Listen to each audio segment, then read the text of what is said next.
Good work. Last Shabbos I spoke on parsha Shlach. It was actually I went through all the different mitzvahs and the different stories that happened in parsha Shlach and trying to connect them as one particular context, which is the anti Zionistic experience that Klal Yisrael had, and which was quite shocking when you think about that, because the whole Torah Shebichsav, and you look in the whole Chumash, is all about the land. Hashem promised the land, the Bris Ben Absorim, and Hashem tried everything to bring us to Eretz Yisrael. And the whole Sefer Bamidbar Nili is what Rav Yitzchok Yehuda Kook calls is a Sefer catastrophe, because at the end of the day, Klal Yisrael is not very enthusiastic at all on the idea of going up to Eretz Yisrael. He continuously tries to actually return. And this is the story also of the Meraglim. The Meraglim here are representing what we can call the Gedolei Ador, who are basically, after seeing that it's going to be difficult, they simply gave up and they said, let's return to Mitzrayim. So that is a tremendous shock if you think about that. While everything that the Torah tries to give us is how to help us in achieving the land, those Meraglim actually, they decided to be the opposite and to actually bring the Klal Yisrael back to Mitzrayim. When we compare the big machlokes between the Satmar and the Zionistic Rabbonim, we already discussed that the Satmar called the Zionistic Rabbonim the Erev Rav, as the Zohar explains, that the Erev Rav are the Rabbonim that are trying to corrupt the people by teaching them sheker and chozor, lies and deception. Basically, that Zionism on itself is something terrible. What the Zionistic Rabbonim tell about the Satmar is that they are actually the Erev Rav, because when you think about who are the Erev Rav are the part of the nations that went up, part of the Mitzrayim and other nations that came up out of Mitzrayim together with the Jews, with the Hebrews at the time, because they were very impressed by Moshe Rabbeinu, and they were very impressed by our God, the God of the gods, Elokei Elohim, that is capable of doing so much mofsim, so much miracles. And so therefore they were more impressed by the religiosity, the fantastic, the sacredness, as we spoke a few weeks ago, but not about the land. They're not so much interested in entering the land. The land was not promised to their forefathers, so for them it is more the religion that is really beautiful, and also the mofsim, the miracles that happens. So it's more the mystical and the mysterious and the beautiful things that Judaism and our God and our leaders like Moshe Rabbeinu are performing. And so for them, the moment that there is a hiccup, they don't mind to actually return to Mitzrayim and open their shtibel, a Chortkever shtibel, a Geresh shtibel. They don't mind, because they don't need the land. They're not attached to the land at all. And so therefore, it makes sense to call the Jews that seeing Judaism as a pure religion and not a nationality, to call them the Erev Rav, because they behave exactly in the same way, actually. And so the question is, of course, what are the Meraglim? So Maase over Simon Labonim, since everything that happens to our forefathers will normally repeat itself to us in some form, in some shape, and we should just recognize it on time. And the Meraglim seems to be also something that is happening again in our times. The Meraglim, one of the explanations of why the Meraglim were already very skeptical, generally we can say that the Klal Yisrael was skeptical already from the beginning, always wanting to return before even the Meraglim, and then after the Meraglim it happened many times. So the question is, what was the skepticism? Why didn't they believe continuously and they wanted to go up to Eretz Yisrael, and they were enthusiastic about that? Why was the skepticism from Klal Yisrael to enter the land? So the Poshet Pshat is, is because they were used to be slaves and they were used to be in a cocoon of the Anania covet. And then once they have to enter the land, it means that they will have to start working and building roads and an army and hospitals and houses and cities and things like that. And they'll have to do it themselves. And this is not something that they were looking forward to because they had no experience in it. However, there is a deeper explanation that I've seen also, and will elaborate a little bit with my own little chidushim, but it says in the Medrash that Klal Yisrael had a Sefer Bereshis. So Sefer Bereshis, they were learning Torah in Mitzrayim, and the Sefer Torah they were learning was the Sefer Bereshis. In the Sefer Bereshis, if you look by the Bris Ben Absorim, the Rebbeinu Shloim says that I will give you the land of Eretz Yisrael, but they will be 400 years. They will be 400 years. They will be Mitzrayim. And the second thing which he says is that the reason why only the fourth only the fourth door will go, because the sin of the Emorim is not complete till then. Only by the fourth generation, probably the sin of the Emorim will be complete. And so therefore there are two elements. There is already the 400 years, so it's already a very clear and precise number, how many years Klal Yisrael have to be in Mitzrayim, and how many, and the second condition is that the sin of the Emorim must be complete. And that's something very interesting, because when Moshe Rabbeinu came down to Klal Yisrael after 210 years and saying, look, it's time now to go out, it was for many of them very difficult, because it says Mefurish in the Posuk that's only 400 years. And now you're coming only just above half of the time, and you want us to come up again.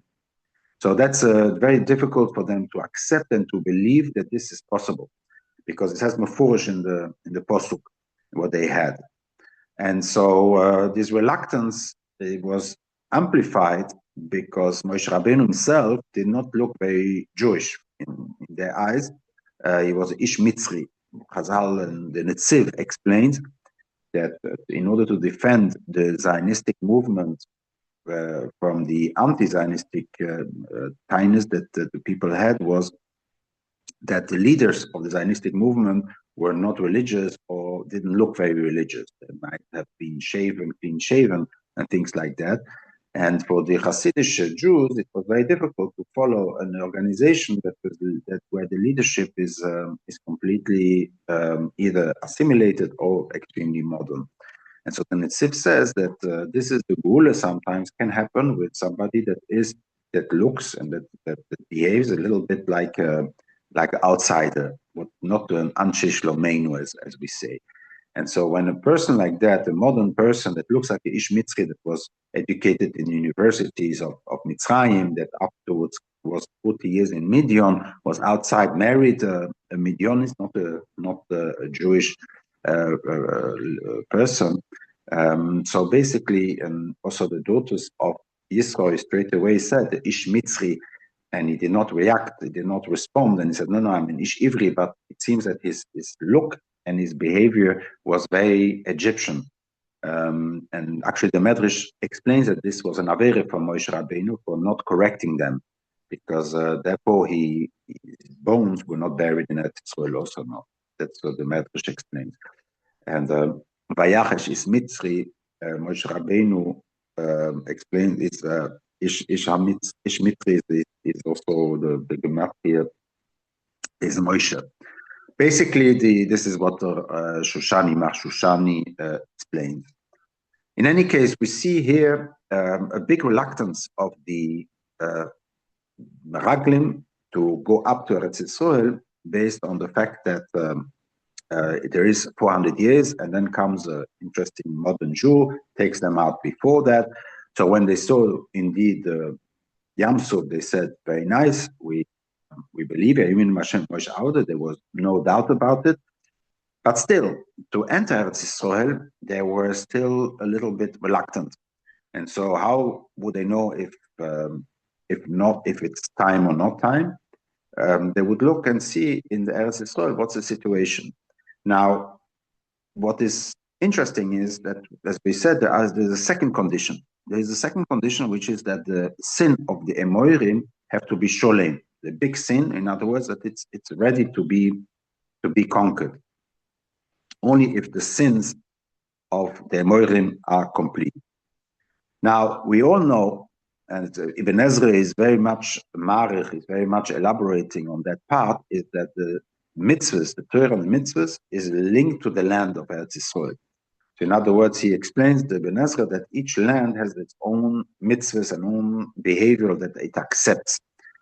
The lotion that we always see in the Torah, especially in Achimois, so that the land of Eretz Yisrael requires a specific behavior. And if the behavior is not matching what he requires, the land will chuck them out naturally. Like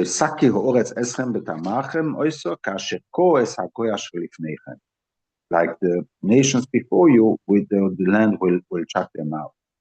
And so basically, one of the ways that you can see if the sins of the Emorim are complete is if you start seeing that the land is starting to react on the sins of the people that are living on it. So basically what you should be able to see is that the crops, for example, should not come out, that should be problematic, half a crops only, that the people should start to feel bad and have diseases and things like that. But however, when the Meraglim went to Eretz Yisrael, what they saw extremely big anovim, eshkoilim, and etc. So they saw that the crop was actually extremely good. And not only that, the people were very strong and they did not have any sign of weaknesses. If you look purely from a perspective, I know that Chazal are teaching differently, but in the text, when you look in the text, it's clear that they were coming back and telling them the people are extremely healthy and the land does not show any signs of rejection of the people that are living there. It says also in the Posuk when Hashem explains how the land will be treated, he also says that Eretz asher is the sheri asher Hashem elokecho doirish oiso tomid eine Hashem elokecho bo mireishis hashono vadachis hashono. It's a land that if you don't behave, Hashem and the land will actually cannot tolerate, and it will go away, and you will start to see the land, there will not be any grass for the animals, and the people will have it difficult. But this we don't see at all. In other words, the sin of the Amorim seemingly are not ready yet. And why does Hashem say that the sin of the Amorim have to be ready? And before that, Hashem cannot bring up the Klal Yisrael to Eretz Yisrael. In other words, the fact that the sin of the Amorim are not complete blocks HaKadosh Baruch Hu from bringing us to Eretz Yisrael. He says it himself, I cannot bring you earlier because they have to deserve to be chucked out of the land. And that's a problem. So the Meraglim is telling us, okay, even if Hashem says that, yes, it's time to go up, but at the end of the day, practically, since the sin is not finished, he will not be able to chuck them out for our benefits, as it seems from the Bris Ben Absorim, that even Hashem cannot do it because he cannot punish somebody before he deserves it. And so even if it is for the benefit of somebody else. And so that was the time of the Meraglim.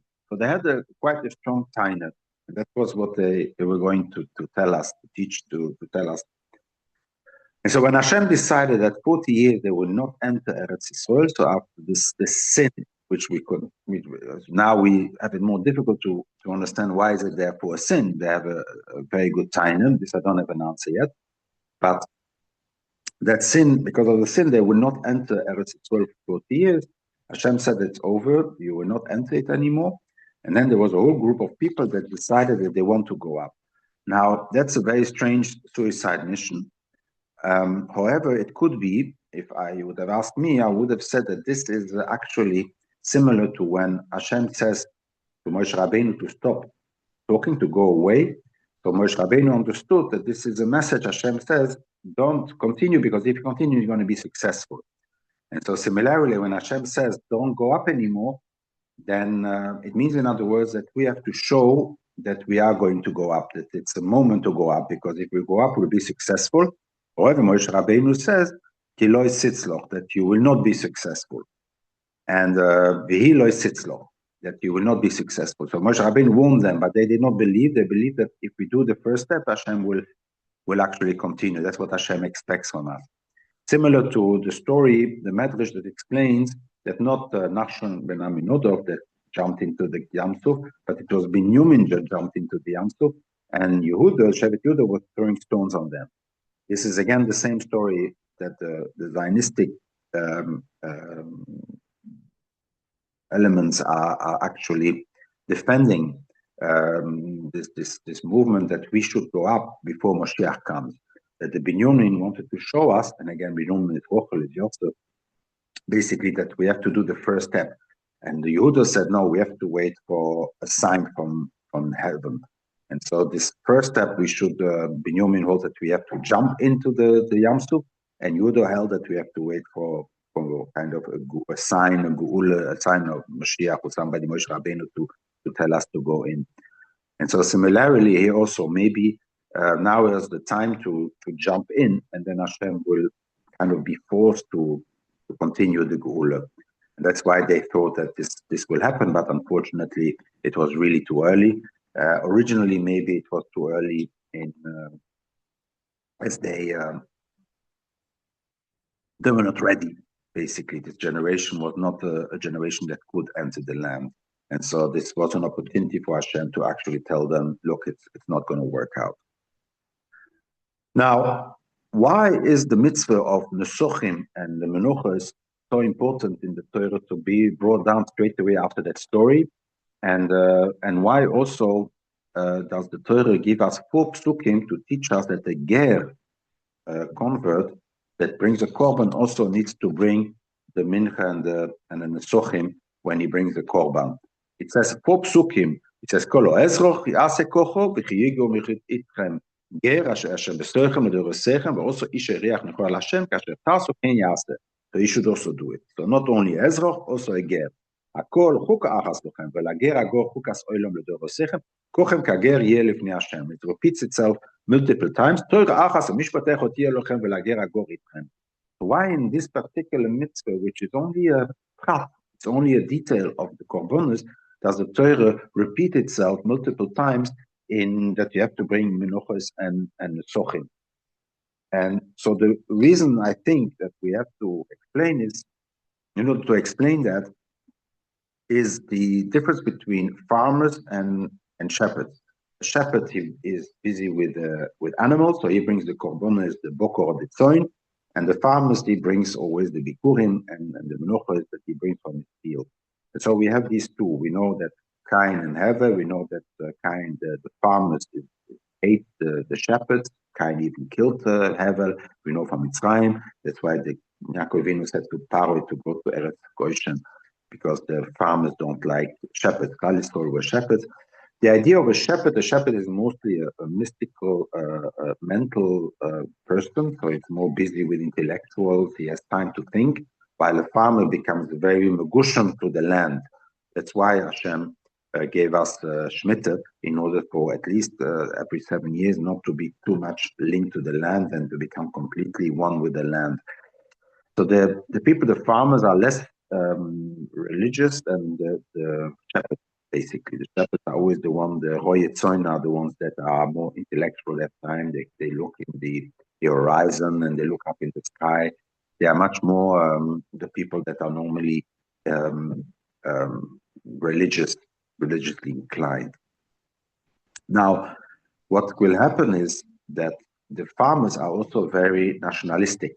They are defending the land completely. If there is a problem, they will go all the way to the end to defend their land and ready to die for the land.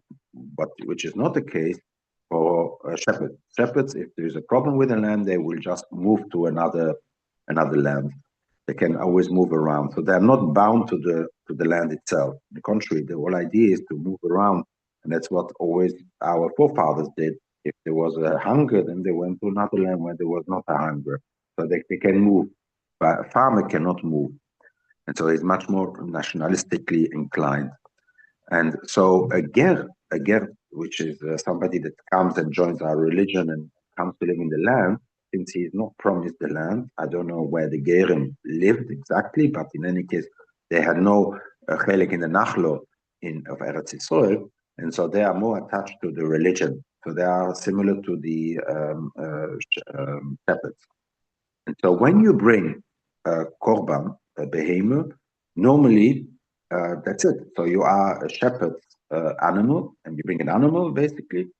Therefore, this is a very religious act. And since the Meraglim believe that we are a religion and we don't need the land, or not that we don't need the land now, we can wait, we can go back to Mitzrayim and wait another 190 or 188 years before we can go up to Eretz Yisrael to make sure that we can conquer it. The Torah was very afraid that there will be a split between those two people. There will be the shepherds that will be not nationalistic inclined, and the farmer which are nationalistic inclined. And so basically, in order to unite them, Hashem decided that all the korbanos that the yochid brings, that the individual brings, the korban, dovan, and neder, have to also come from the three minim species of the things that are coming out of the Kedusha Oren, which is the Dogon, the Tirosh, and the Yitzhor. So you have to bring wheat, you have to bring wine, and you have to bring olive oil, which are the elements of the land. In order for not to only bring animals, there is no concept of bringing only an animal and not bringing an adovet and not bringing the other trees as well. So it is here, because here it was a problem with Zionistic, anti-Zionistic feelings, non-nationalistic feelings. Therefore, Hashem said here to be metaken that issue. Hashem put in the Torah was putting it exactly here, because here we are forced not to only to bring a behemoth, a shoyer or a tzon, but also to bring the three elements which has a kedusha, which has a truma and maestras are only, if you hold like that, are only on Dogon, Tirosh, and Yitzhak. So that's a very clear explanation why does the Torah speak about the mincha and the sochim in this week's parsha. Then we have the halal, which we'll see soon, but then there is, of course, the sin. If somebody makes a sin, then he brings to bring a korban. If the tzibur makes a sin, he brings the seir izim, the chatos, and the par lo'elo. And if an individual brings the seir izim, which is a contradiction with the parsha that we have in Parshas Vayikro, where it says that the tzibur brings a par lechatos, and a yochid brings either seir izim or kivso. And in this week's parsha, we don't have the choice. It has to bring siras izim. And for a tzibur, it's not a par lechatos, but the par becomes a noilo, and it is the seir izim that is for the chatos. And so Chazal explained that the difference is that here we must say that it is about a different kind of a sin, the sin that is avodah zarah. However, Ibn Ezra, he says that there is a fundamental difference in the loshen in the Torah, because in Parshas Vayikro, it says, "Ve'im kol adas Yisrael yishku v'ne'elam dover me'ein hakol ve'osu achas mikol mitzvos Hashem asher lo yisirosenu." So when he does an avera, that he makes something that Hashem said not to do. But here it says, "Kishishku ve'lo yisasu kol mitzvos eila asher diber Hashem el Moshe." If you will lo yisasu, you will not do the mitzvahs that Hashem tells you to do. So it is as if you are not doing mitzvahs. Say in this parsha Shlach, in Parshas Vayikro, it is more for somebody that was oivon is to loisase. So by he did something that he was not supposed to do. In this parsha, he did not do something that he's supposed to do, which is actually the first time that Klal Yisrael is doing. Hashem said to go up to Eretz Yisrael, and they decided that they would not go up to Eretz Yisrael.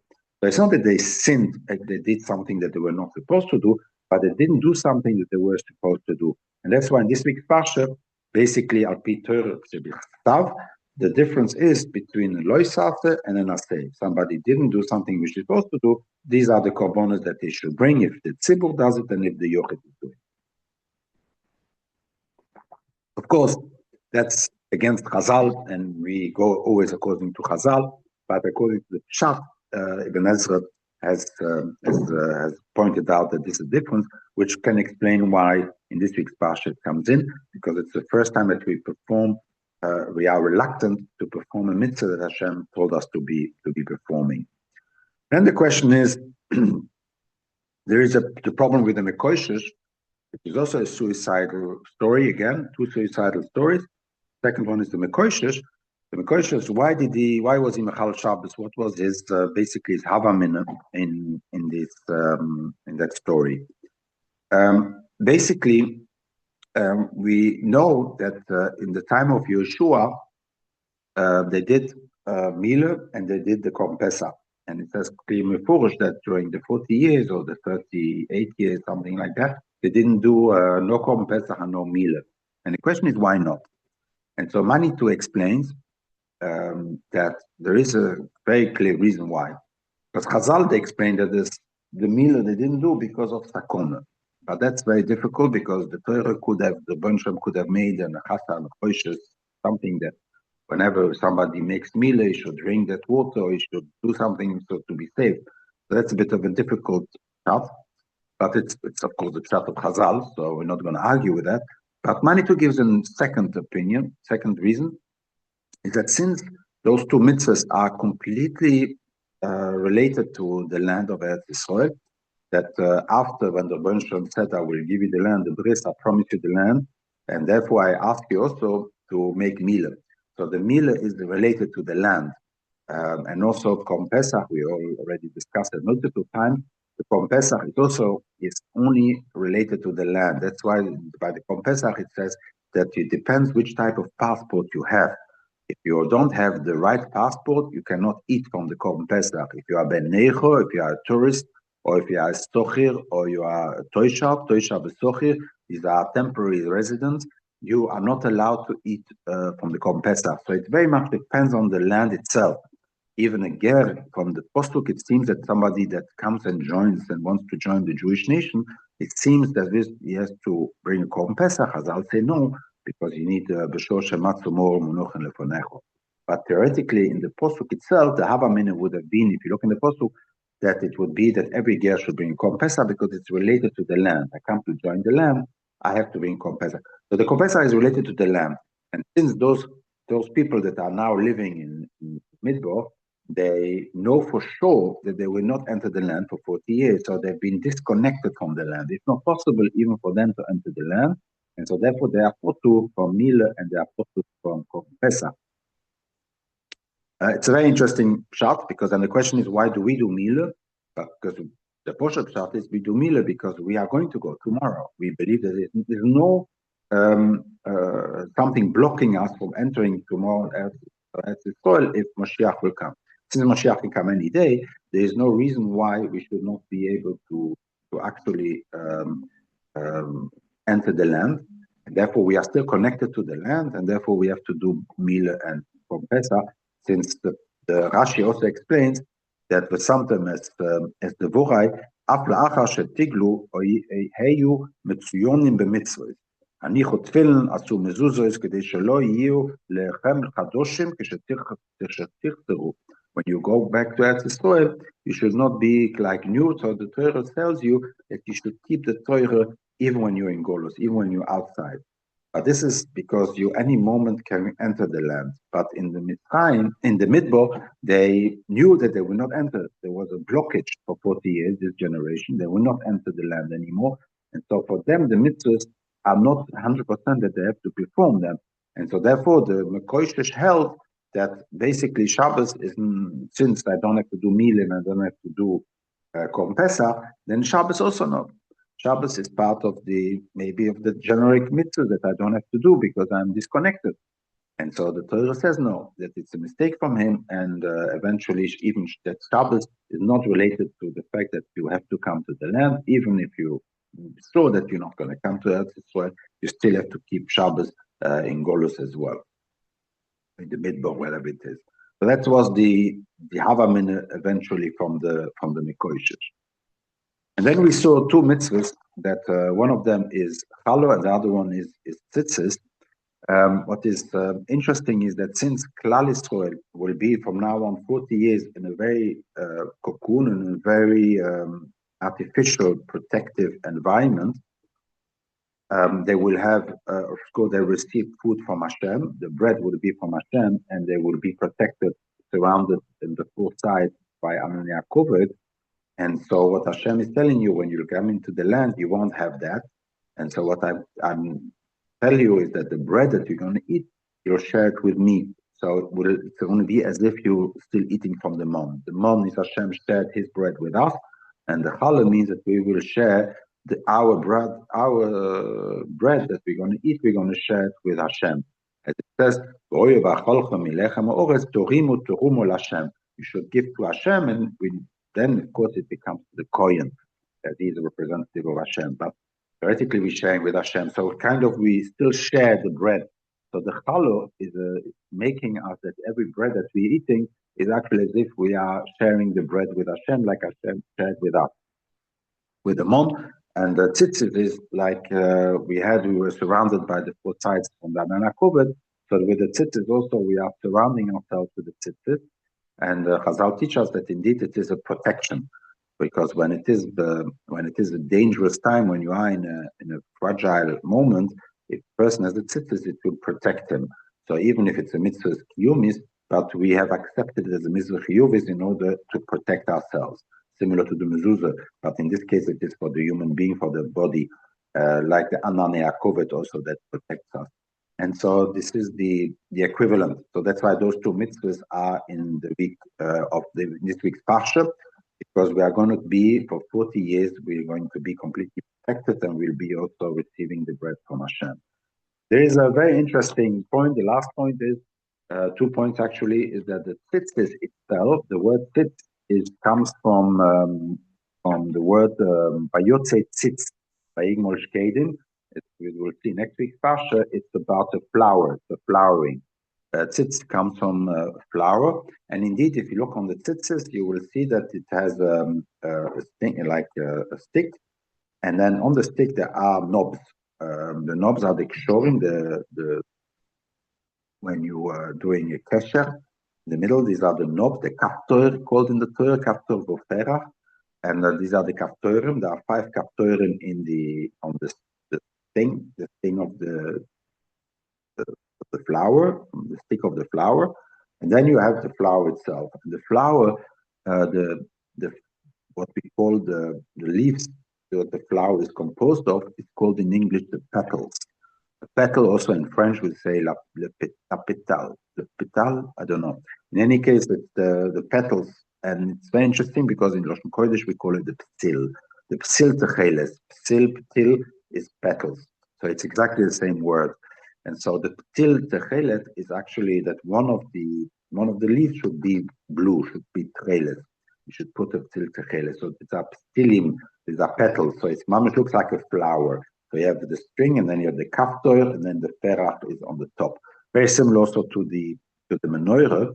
And the reason that I'm saying it is that because the techelet that you put on the tzitzis is very the same. Actually, it's very similar to the techelet that the Kohen Gadol had on his tzitz. So when the string that the Kohen Gadol had to put on his on the tzitz, Vayasa tzitz nezer hakodesh. This is again the word tzitz. I don't know why it's called a tzitz as a flower. We don't see any flowery picture on it, but it says vayivnu all of the til techelet. So we should also put on the tzitz of til techelet. In other words, the tzitzis are for us the big kahuna, that as Mamlechet Kohanim, as we are the Kohanim to the nation, we have to wear a baguette that is like the kahuna. We should put a techelet similar on the tzitz, similar that the Kohen Gadol put on the techelet again, the ptil techelet. So it's exactly the same picture, and it means, in other words, that we as Jews, we are considered every single day, every moment of our lives. We have to behave like the Kohanim towards the nations, like the Kohen Gadol. Therefore, also the shatnez is mutter on tzitzis, like the shatnez were mutter on the big kahuna. So basically, our daily lives are actually, even the soil is a kohen when it comes to the relationship with the goyim, and this is what we see here. Therefore, also the ptil and the kaptor that the tzitzis have is similar to the menorah, which is the light to become the oil lagoim. The tzitzis are showing the oil lagoim that we are giving out to the nations. We take zoiche to the gulo shleimo b'meiro yomeinu omein.